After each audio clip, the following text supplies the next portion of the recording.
Hello दोस्तों। तो आज की वीडियो में हम पढ़ेंगे preparation and standardisation of hydrochloric acid. अभी तक हमने ऑक्जेलिक एसिड और NaOH का पढ़ लिया है और इस वीडियो में हम हाइड्रोक्लोरिक एसिड के स्टैंडर्डाइजेशन के बारे में पढ़ेंगे। तो पहले हम इसके रिएक्शन को देख लेते हैं कि इसमें क्या होता है। तो जो हाइड्रोक्लोरिक एसिड है उसका स्टैंडर्डाइजेशन हम लोग Na2CO3 जो कि होता है सोडियम कार्बोनेट के साथ कराते हैं। ठीक है, तो इसमें जो रिएक्शन होगा सोडियम कार्बोनेट प्लस HCl, इसमें क्या हो जाएगी कि हमारे पास एक NaHCO3 बन जाएगा और एक NaCl बन जाएगा। अब ये जो हमारा NaHCO3 बच रहा है इसको हम फिर से HCl के साथ रिएक्ट करेंगे, तो यहाँ पे हमारे पास फिर से एक NaCl, एक H2O और एक CO2 बन जाएगा। तो इससे हमें एक फाइनल रिएक्शन अगर हम इन दोनों को कंबाइन करके लिखें तो वो हो जाएगा हमारा Na2CO3 plus 2HCl gives 2NaCl, एक यहाँ पे और एक यहाँ पे, प्लस H2O प्लस CO2। ठीक है, अब हम प्रिपरेशन ऑफ 0.1 नॉर्मल HCl की बात करें तो उसका प्रिपरेशन होता है 8.3 ml ऑफ, हम लोग 37% HCl लेते हैं इन 1000 ml ऑफ डिस्टिल्ड वाटर। इसको मिक्स करने से हमारा 0.1 नॉर्मल HCl सोल्यूशन बन जाएगा। अब हम अगर preparation of 0.1 normal sodium carbonate की बात करें तो सोडियम कार्बोनेट Na2CO3 होता है जिसका मॉलिक्यूलर वेट है 106 ग्राम पर मोल।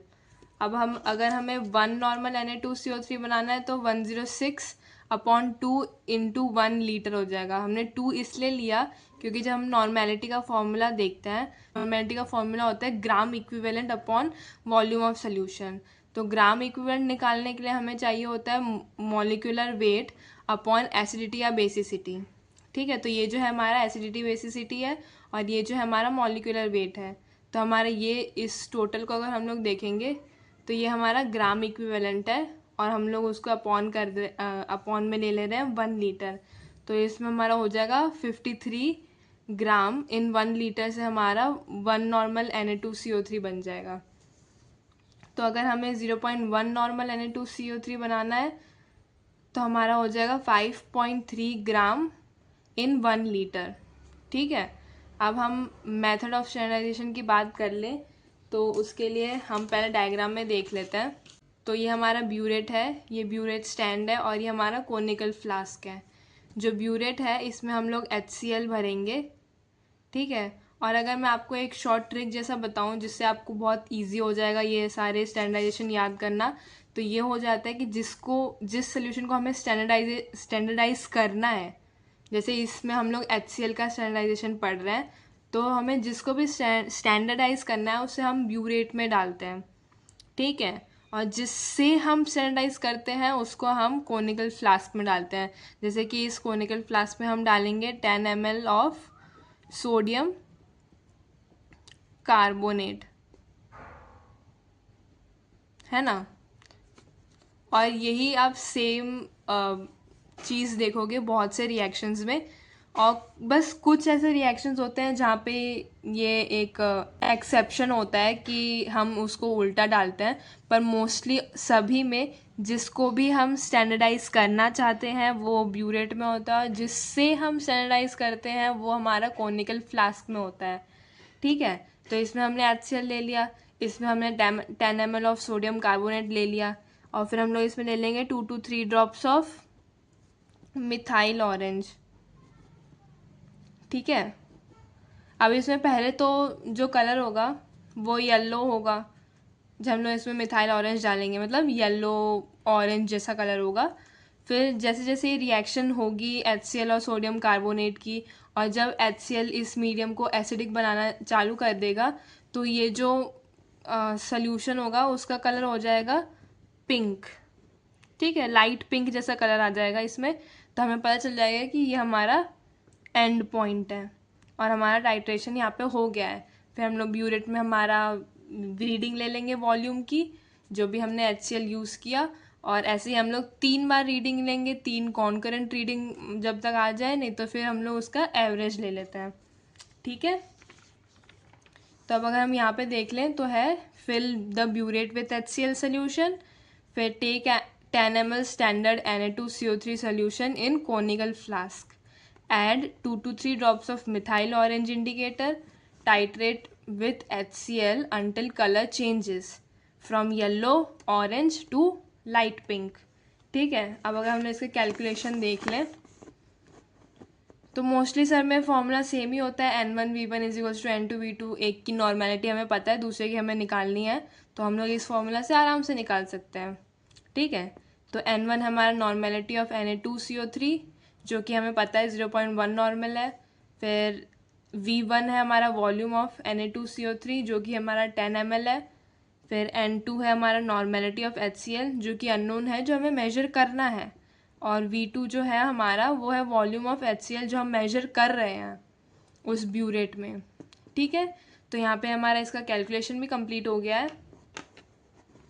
अब हम एक और स्टैंडर्डाइजेशन की बात कर लेते हैं इसी वीडियो में, जो कि है preparation and standardisation of sodium thiosulphate. ठीक है, जो सोडियम थायोसल्फेट होता है वो होता है Na2S2O3। मैं यहाँ पे लिख देती हूँ Na2S2O3, ये सोडियम थायोसल्फेट होता है। ठीक है, इसके अगर हम लोग रिएक्शन की बात करें तो हम लोग इसमें क्या होता है कि जो पोटेशियम डाइक्रोमेट है उसमें हम उसको लोग रिएक्ट करते हैं KiNH2SO4 के साथ। H2SO4 की जगह हम HCl भी ले सकते हैं क्योंकि हमें बस H+ आयंस चाहिए यहाँ पे।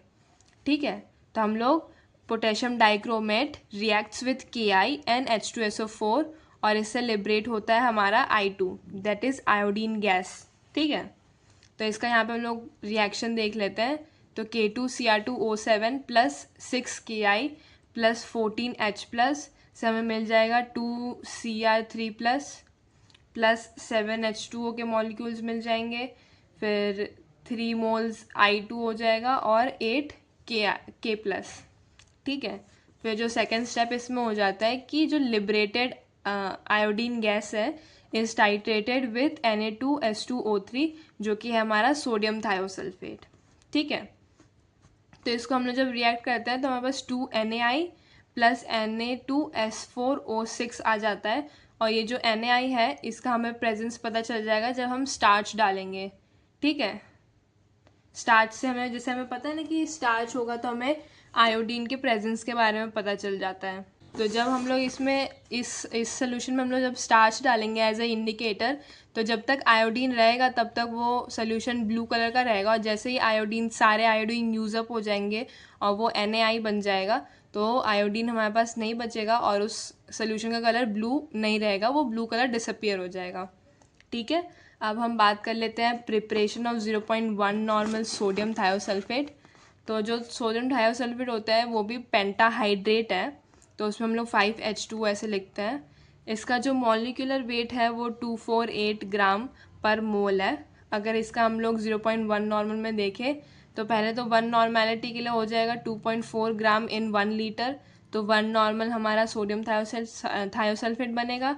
पर हमें 0.1 नॉर्मल चाहिए, तो यहाँ पे हम लोग इसको कैलकुलेट करेंगे तो ये आ जाएगा 224.8 gram in 1 litre to make 0.1 normal sodium thiosulphate solution.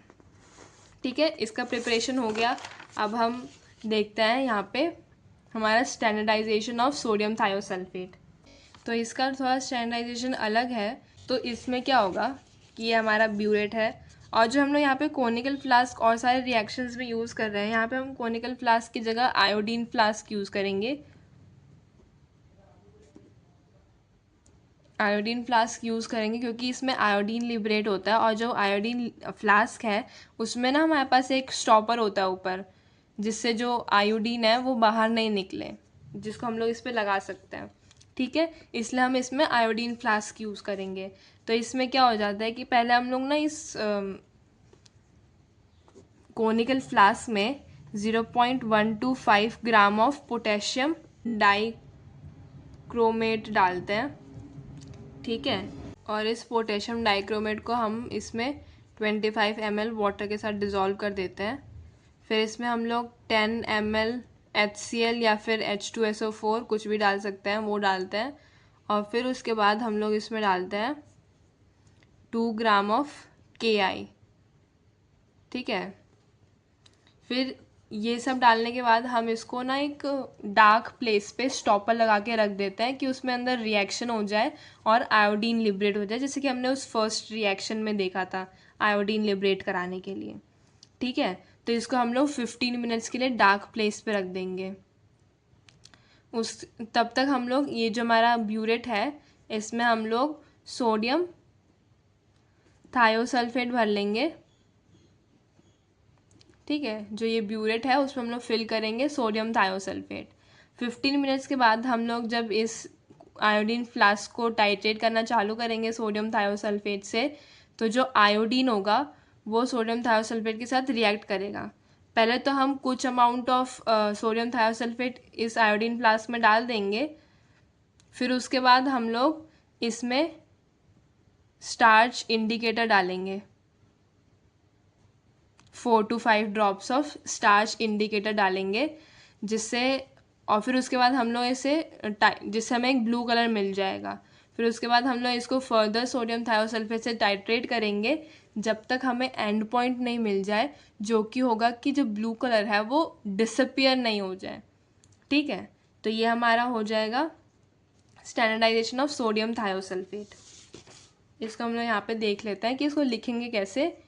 तो होगा dissolve 0.125 gram potassium dichromate in 25 ml water in iodine flask, फिर ऐड 10 ml HCl या फिर H2SO4 and 2 gram KI। Place the stopper and shake and keep in dark place for 15 minutes. Add Na2H2O3 solution in burette. Titrate the liberated iodine until pale yellow. Add 2 to 3 ml starch indicator and the solution turns blue. Continue titrating drop by drop until the blue color disappears. ठीक है, तो ये हमारा हो गया steps जो भी हम लोग स्टैंडर्डाइजेशन के लिए यूज़ करेंगे।